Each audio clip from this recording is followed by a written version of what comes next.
Did you know that there are some different uses that you can use for your contour stick? So besides using it to contour, let's try some other ways that I can use this.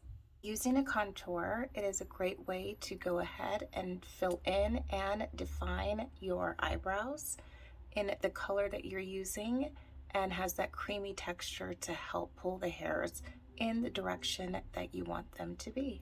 The way to use contour is to create that beautiful smoky eye and help to define the eye shape. Contour sticks can also, in a darker color, be used as an eyeliner if you want to, again, define the eyes but have a more natural look. Another way that you can use this is if you have a blush, a cream or liquid blush, and you just want to tone down that red color, you can go ahead and take some of the contour and mix that together and it makes a beautiful hue. With that, it makes a more natural looking and beautiful blush on your face. Lastly, you can use your contour stick to line your lips. So if you want that beautiful ombre look to your lipstick, this is a perfect option.